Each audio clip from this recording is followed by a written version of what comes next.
بسم الله الرحمن الرحيم. أبناء وبنات طلاب الصف الثاني الإعدادي، النهارده بناخد درس جميل جدا من دروس التاريخ، وهو يعتبر آخر درس في المنهج. حياة علي بن أبي طالب إمام المتقين. باين قدامنا إن هو من 35 ل 40، يعني قعد 5 سنين. نسبه هو علي بن أبي طالب بن عبد المطلب الهاشمي القرشي، يعني من قريش، وهو ابن عم الرسول أو النبي عليه الصلاة والسلام، وهو إمام المتقين والفدائي الصغير، لأن هو لما كان مين الرسول لما قالوا نأخذ من كل قبيلة رجل، وأول من أسلم من الصبيان. ولد بمكة وتربى في بيت الرسول، لأن أبوه كان عنده أولاد كتير، فالرسول عليه الصلاة والسلام حب يعني إن هو يقف جنبه، فخده ورباه عنده، فكان الرسول بالنسبة له هو القدوة الصالحة والمثل الأعلى. رجولة مبكرة. علي: ماذا أراك تصنع يا رسول الله؟ الرسول: إني أصلي لرب العالمين. علي: ومن يكون رب العالمين؟ الرسول عليه السلام أخبره بهذا الدين وعرض الإسلام على علي. علي: دعني أفكر في الأمر. الراجل ليه رأي، ما قامش قايل إيه أنا موافق ولا مش موافق، قال لي دعني أفكر في الأمر. خلي بالك هو لسه احنا بنقول أول من أسلم من الصبيان. في اليوم التالي يعرض الرسول عليه الإسلام. علي قال للرسول: أعد علي ما قلته لي من قبل، فأعاده عليه الرسول، فقال علي: أشهد أن لا إله إلا الله وإنك رسول الله. يا سلام. لمحات من حياة علي بن أبي طالب.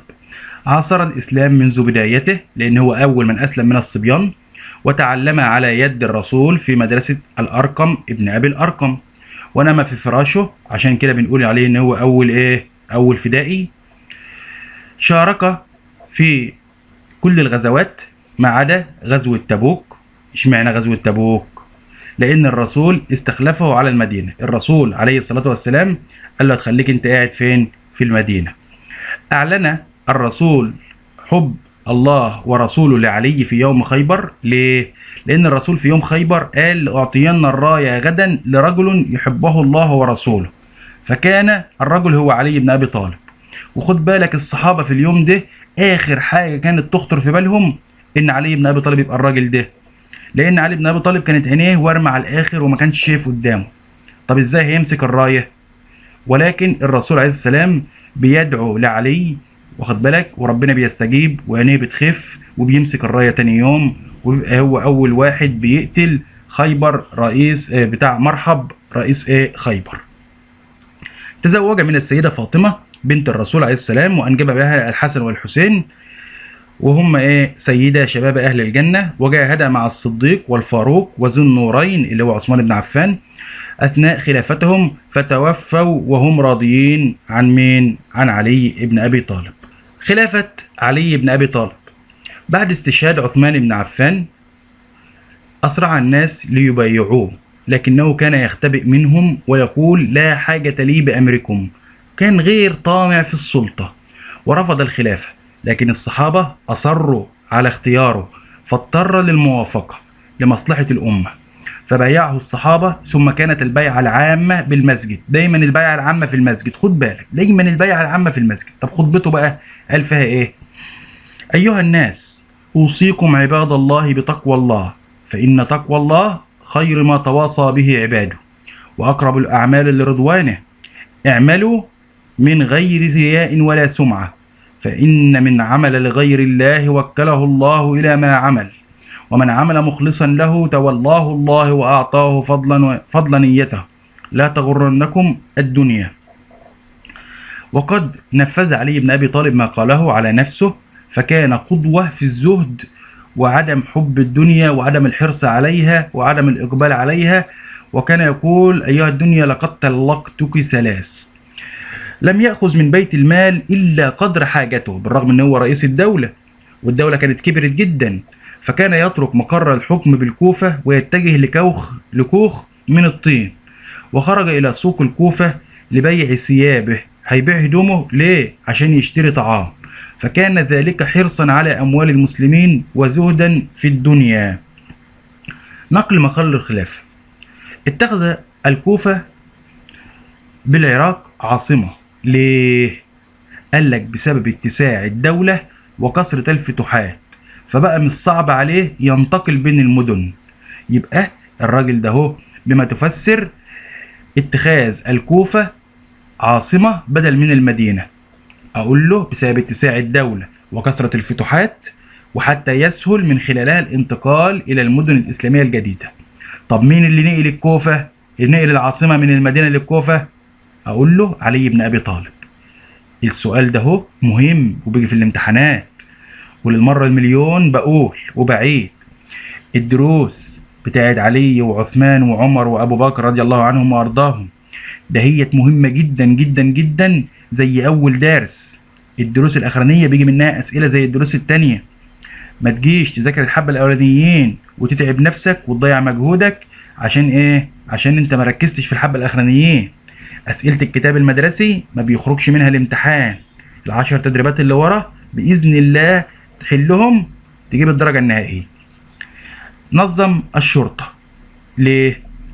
قال لك الأول عشان يحفظ الأمن والأمان وسلامة المواطنين وملاحقة الجناة والمفسدين والخارجين على القانون.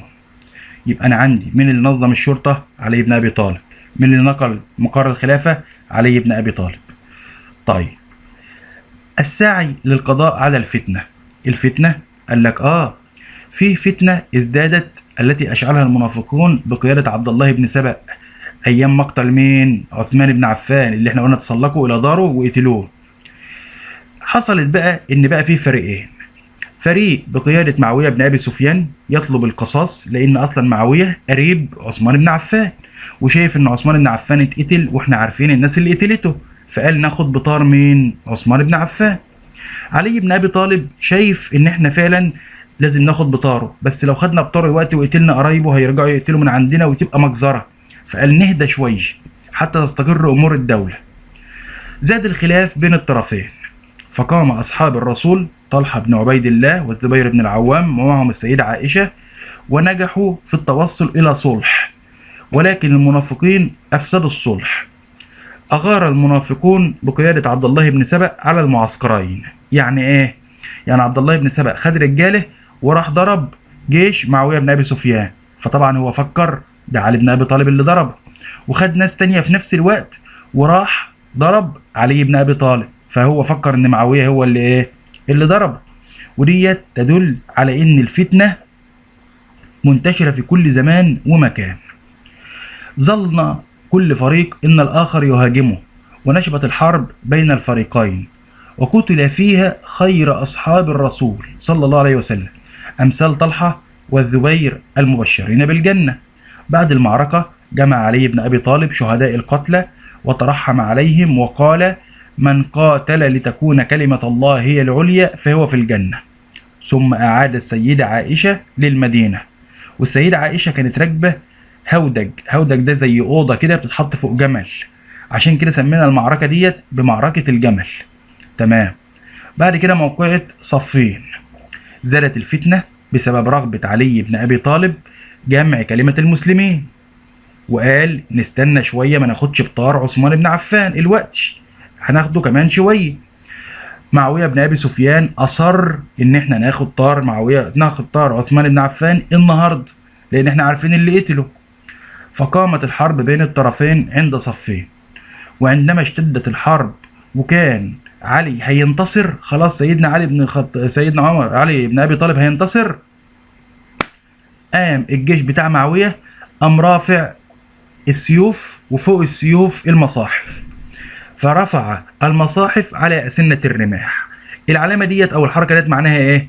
معناها إحنا عاوزين نوقف الحرب ونحكم المصحف ما بيننا، كتاب الله. قبل علي بن أبي طالب التحكيم واختار أبو موسى الأشعري، أما معاوية فاختار عمرو بن العاص لما عرف عنه من التقوى والورع. تمام. خلي بالك في ناس كتير قوي زعلت واتضايقت، ازاي نبقى احنا كسبانين ونوافق، وخرجت عن مين؟ عن حكم علي بن أبي طالب، ودول سميناهم بعد كده الخوارج. سميناهم بعد كده ايه؟ الخوارج. يبقى الخوارج جم من معركة صفين لما رفضوا ان علي بن ابي طالب يوقف الحرب وهم كسبانين، لكن علي بن ابي طالب قال مدام هم طلبوا كتاب الله حتى لو احنا منتصرين خلاص. التحكيم اللي هو كان فيه ابو موسى الاشعري نائب عن معاوية، وابو موسى الاشعري نائب عن علي، وعمرو بن العاص نائب عن معاوية. وخد بالك أبو موسى نائب عن علي، عمرو بن العاص نائب عن معاوية رضي الله عنه.